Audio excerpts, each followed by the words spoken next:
Assalamualaikum warahmatullahi wabarakatuh. Perkenalkan saya, Agnes Wulandari. FM 20110804440. Jurusan Bimbingan Konseling Pendidikan Islam. Pada video ini saya akan menjelaskan tentang apa itu Person Environment Fit. Teori Personal Environment, PEC, adalah versi umum dari teori penyesuaian kerja, TWA, Dawisam, Blomqvist, 1984, yang diuraikan secara terperinci dalam edisi ketiga dari jilid ini, Brown Brooks, 1994. TWA berevolusi selama kurang lebih 40 tahun, dimulai pada akhir 1950-an, sebagai kerangka teori untuk proyek penyesuaian kerja. Teori psikologis. Teori generik PE dilandasi dua entitas dalam interaksi, orang, P, dan lingkungan, E. Teori PE mungkin tampak fokus pada P, tetapi dalam teori PE P tidak dapat dipahami tanpa EE mungkin didefinisikan secara sempit atau luas. Itu mungkin hanya dilakukan oleh orang lain. Ini mungkin hanya lingkungan fisik, mungkin jangka pendek atau jangka panjang.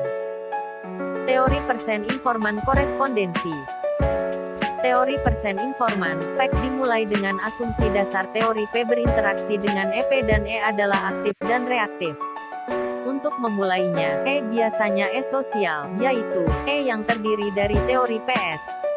PEC lainnya dapat disesuaikan untuk berurusan dengan E non-sosial atau E fisik yang ketat, tetapi diskusi yang mengarah ke E sosial tipe yang paling sering ditemukan. Kebutuhan dan keterampilan. Kebutuhan biasanya didefinisikan dalam hal defisit atau semacamnya. Misalnya, kekurangan air dalam tubuh menjadi kebutuhan yang haus. Kebutuhan manusia yang paling mendasar, seperti rasa lapar dan haus, adalah yang terlibat dalam kelangsungan hidup dan seringkali disebut kebutuhan fisik atau biologis.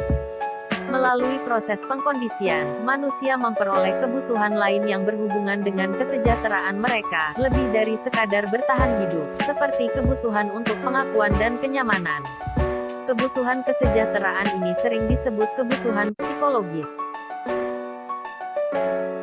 Kepuasan.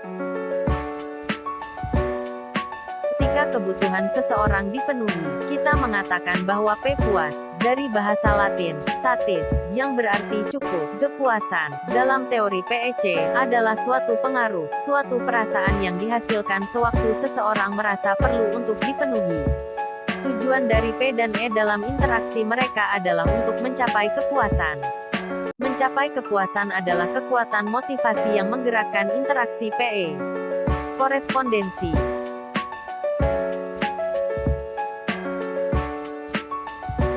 Korespondensi digunakan dalam teori PEC untuk menunjukkan respon timbal balik P dan E. Respon timbal balik ini adalah apa yang berlangsung dalam interaksi PE. Baik P maupun E memiliki kebutuhan tertentu yang mereka harapkan orang lain penuhi, dan keduanya menanggapi, melakukan sesuatu untuk memenuhi kebutuhan orang lain, karena hal itu akan menjadi sarana untuk memenuhi kebutuhan mereka sendiri. Masing-masing dapat menanggapi karena masing-masing memiliki keterampilan. Penyesuaian. Menurut teori PEC, apabila ada korespondensi, P dan E berupaya mempertahankannya dengan terus melakukan apa yang telah mereka lakukan.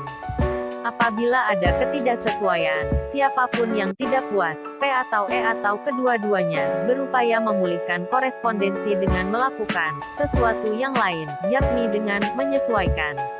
Oleh karena itu, penyesuaian DIDEFINISIKANDALAM teori PEC sebagai upaya untuk memulihkan korespondensi PE, pemeliharaan dan penyesuaian adalah dua bentuk utama perilaku. Struktur versus gaya. Dengan demikian teori PEC mengemukakan 4 variabel gaya penyesuaian. 1. Fleksibilitas, atau toleransi terhadap ketidaksesuaian, dari rendah ke tinggi. 2. Keaktifan, atau penyesuaian dengan mempengaruhi perubahan pada orang lain, penyesuaian aktif. 3. Reaktivitas, atau penyesuaian dengan mempengaruhi perubahan diri, penyesuaian reaktif. 4. Ketekunan, atau durasi perilaku penyesuaian, dari pendek ke panjang seperti 4 variabel gaya umum yang tercantum sebelumnya. Tingkat keempat variabel gaya penyesuaian ini dapat bervariasi di awal. Seiring waktu, mereka mungkin menjadi lebih stabil, sehingga mereka menjadi karakteristik P. Hal yang sama dapat terjadi untuk E. Jadi teori PEC menggunakan 4 variabel gaya umum untuk menggambarkan perilaku pemeliharaan dan 8 variabel gaya untuk menggambarkan perilaku penyesuaian P, atau dari E.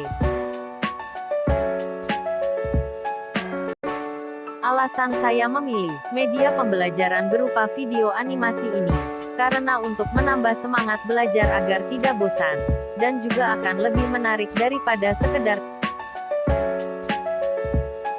Sekian video pembelajaran yang dapat saya sampaikan. Mohon maaf jika ada kesalahan. Saya akhiri, wassalamualaikum warahmatullahi wabarakatuh.